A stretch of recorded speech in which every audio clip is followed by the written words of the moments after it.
बिस्मिल्लाहिर्रहमानिर्रहीम, अस्सलाम वालेकुम।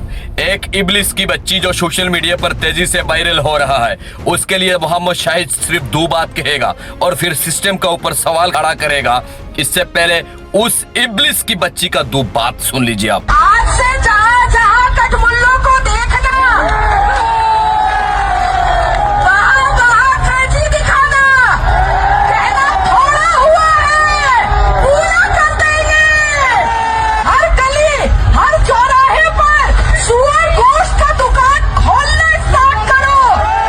देखो, ये हाजी है, ये बाजी है, ये नमाजी है, ये आतंकी है, इनको पता चल जाए।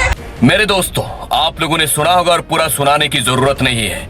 ये वही है जब आदम अलैहिस्सलाम को अल्लाह ने बनाने के बाद जब इब्लिस को भी कहा था कि है इब्लिस, तो आदम अलैहिस्सलाम को सजदा करने के लिए कहा गया था। लेकिन इब्लिस भी उस वक्त मुसलमान था, लेकिन इब्लिस ने इनकार किया, बोले कि हाँ, मैं तो आग से अल्लाह आपने बनाया और आदम अलैहिस्सलाम को आपने मिट्टी से बनाया, तो अगर मिट्टी को भी एक नहीं हो सकता जिस तरह, तो उसी तरह उसने इनकार कर दिया और अल्लाह ने इब्लिस को बाहर निकाल दिया। बोला मेरे जन्नत से निकल जा, यहां से निकल जा। तो जब इब्लिस की बच्चे ही ऐसे होंगे तो इसे फिर क्या कहना है। ये ना कभी आदम अलैहिस्सलाम को माना था, ना कभी ये इस्लाम को माना था, बिल्कुल नहीं। ये सबको पता है ये एक मुस्लिम की बच्ची है।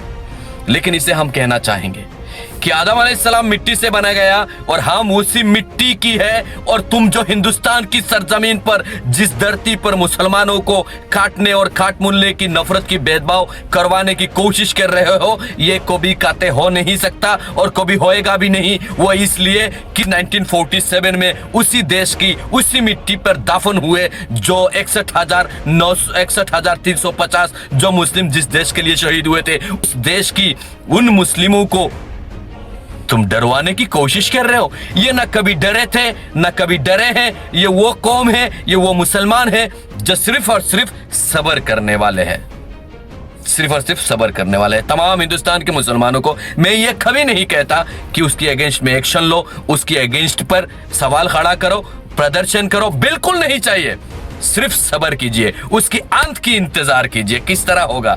जैसे कहीं सरे फिरौन से लेके कहीं लोगों का किस तरह मौत हुआ है, इंतजार करने की जरूरत है। यहाँ हम सिर्फ और सिर्फ वन टाइम के लिए दुनिया में आए हैं और वापस जाना है। अब सवाल है सिस्टम के ऊपर। जिस लेडीज के सामने दो पुलिस वाले थे, पुलिस अधिकारी है, उनके सामने इस तरह की हेड स्पीच काट मुल्ले की जो बात कर रहे हैं, वो मुझे शर्म आती है। जो भारत देश की संविधान खाते हैं वो पुलिस वाले कि हम ना कभी भेदभाव करने देंगे, देश की सुरक्षा के साथ हम प्रॉमिस करते हैं, लेकिन उनके सामने जब इस तरह मुसलमानों के ऊपर टिप्पणी किया जा रहा है, चाहे वो कोई भी रिलीजन की हो, बोलने वाला कोई भी हो सकता है, उनका तो कोई धर्म तो हो ही नहीं सकता।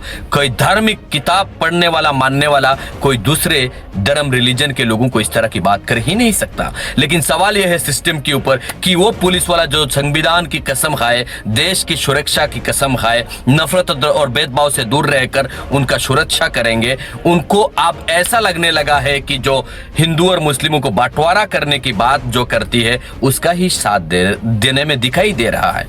उस वक्त ही उस पाखंडी औरत को पुलिस कस्टडी पर डाल देना चाहिए था, जेल पर डाल देना चाहिए था। देश को बचाने का काम सिस्टम को करना चाहिए था, प्रशासन का करना चाहिए था। बस अब तक मेरा कहना यह है, सिस्टम और प्रशासन को ही ये वीडियो की मकसद है कि ऐसे जो हिंदू और मुस्लिमों की अंदर नफरत और भेदभाव फैलाने वालों को ही जेल के अंदर भरनी चाहिए। मोहम्मद शाहिद जुड़ने वाली बात करता है, तोड़ने वाला नहीं। जो हमारे हिंदुस्तान हमेशा सलामत के लिए हम दुआ करते हैं। हिंदू, मुस्लिम, सिख, ईसाई, हम सब हिंदुस्तानी भाई भाई, यही मेरा नारा है। जय हिंद, अस्सलाम।